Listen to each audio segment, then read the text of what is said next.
Here's what happens. A lot of us want to bear fruit. We all want to bear fruit. What we don't understand is to get to fruit bearing, there's a process. And we want God to develop the fruit in our life, not realizing He first comes and develops the roots in our life. Listen to the teachings of Jesus. He cares about your foundation.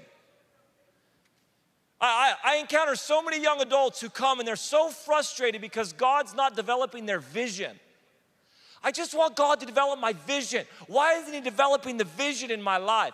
And I tell them, I'm like, listen, I don't think God's interested in developing your vision. I think He's interested in developing you.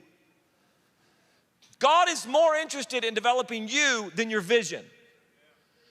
Because He knows if I'm going to bear fruit, fruit is attached to a root system. Fruit that remains, fruit that lasts, is attached to a healthy root system. So we get before God, He reveals stuff to us, He shows us, He gives us vision, and then He begins to work on our foundation, our internal world, our root system. And it's frustrating because from root to fruit is called a process. I mean, if I could tell you one thing, when I'm talking about longevity, I'm saying this. Longevity is tied to your foundation. Longevity is tied to the root system you've allowed the Lord to develop in your life. And if you don't have vision for longevity, you will never allow God to develop your root system because all you want Him to do is develop fruit in your life. And you get frustrated when the Lord wants to develop your root system. But in order to have longevity, and listen, I'm telling you, I don't say this to discourage you. What impresses me about IHOP is not just that they started prayer, but that they've sustained prayer. That's what blows my mind. What blows my mind is not that somebody started a prayer meeting, but that they've kept the prayer meeting going. Longevity is what the Lord's looking for. Which means I have to allow Him to develop the foundation in my life, and I have to allow Him to develop the root system in my life. And that's done in secret. In Redding, where I come from, it's a small, it's 100,000 people or whatever, and our claim to fame is we have the largest man-made lake in the nation is in Redding. And, nobody outside Redding cares, but we're proud of it. And what's holding back the largest man-made lake in the nation is the second largest concrete gravity dam in the nation. Again, none of you are impressed in Kansas. Listen, you need to be impressed by this stuff. So the second largest concrete gravity dam is in Redding. And if you ever go see it, it's a massive structure. But what's impressive about this dam is not what you see with your eyes, but what's below the surface. What you see with your eyes is a dam that's 602 feet high. But it goes 85 feet into the ground, and its width at the base is 883 feet thick. In other words, it's thicker than it is tall. Below the surface, 85 feet down, it's thicker than it is tall. What allows that dam to hold back the largest man-made lake in the nation, you should all go Google this later, you'd be impressed with me, is a dam, but what's impressive about that dam is what's below the surface. See, the Lord wants to develop your root system, but He doesn't develop it on a stage. He develops it in hiding. We want God to develop our life on stage. He takes us out to a field, to a prayer room, to a cave, and develops our life there. And that's the process that we don't like. We're like, God, I've got vision. I want to bear fruit. And He says, then let me develop you. Let me develop your root system. Well, I don't want you to develop my root system. I want fruit. He takes you and he hides you and he develops you. He knows that if he's really going to release the vision that he's given you, it has to land on a foundation that can handle it. So he works at developing you, and it doesn't happen in an hour. It takes years and years and years. The process of going from a root system to a fruit-bearing tree takes time. It takes time, and you can't rush it. And listen, I want to rush it.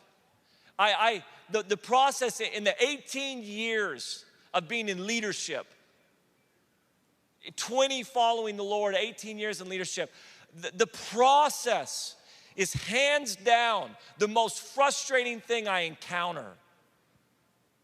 I want things to happen now. The Lord's shown me things. He's revealed things to me. I feel greatness inside of me. I feel a call on my life. And he has me in some field somewhere, completely away from everybody, in hiding, dealing with my internal life.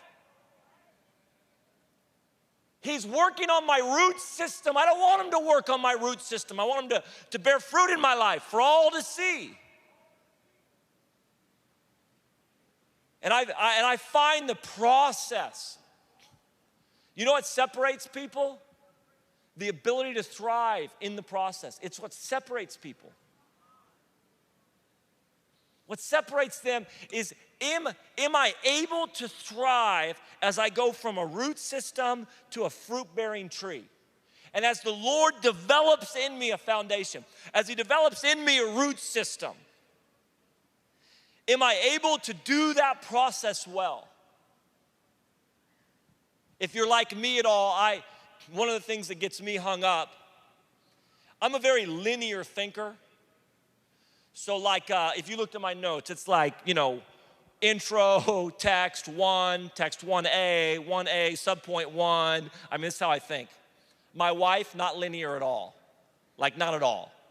And this shows up in macaroni and cheese and radio stations. Like I don't know if anybody's like this, but when I make macaroni and cheese, there are directions on the back that I follow. And it says 6 cups of water. I go get the measuring cup and I put 6 cups of water. And my wife, she's like, "What are you doing?" I'm like, "What do you mean, what am I doing?" It says 6 cups of water. She's like, "Just put water in it." I'm like, "What do you mean put water in it?" She'll go put water in and I'll be like, "You don't even know if there's 5 cups or 7 cups. You have no idea. It says 6 cups. And then I go out and I measure the butter just right, and I go and I get a little thing for the milk, and she doesn't do it. She just throws butter in there, pours some milk in, and I'm like, there's a God-ordained way to do macaroni and cheese. It's on the back of the box.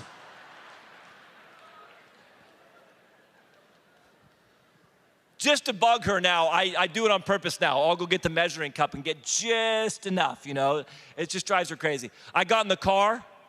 This was honestly out of the kindness of my heart. I got in the car, and I noticed her radio stations weren't in order. And I said, "Hey, would you like me to put your radio stations in order for you?" She's like, "No, they're fine." "What do you mean they're fine?"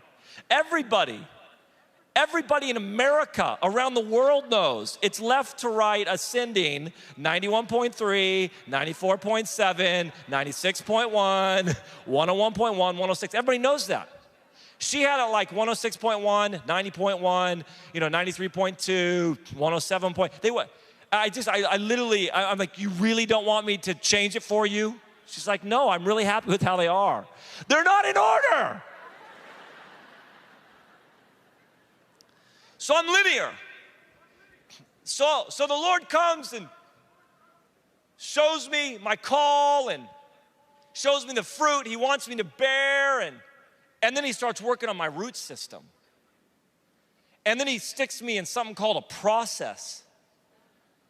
And in my head, I'm like, okay, I'm okay with the process, and I've got the process worked out. The process is A, B, C, D, until I get to the end. But God, here's the deal, God's not linear. God's not linear, and it drives me crazy. His process isn't linear. He's like A, G, V, B, A. It's how he works. And I'm like, I want to bear fruit. And I want to do the call of my life. And I know where I'm going. And then he's got me over here facing this way, G. And I'm like, I'm not even facing the right direction. I'm supposed to go that way.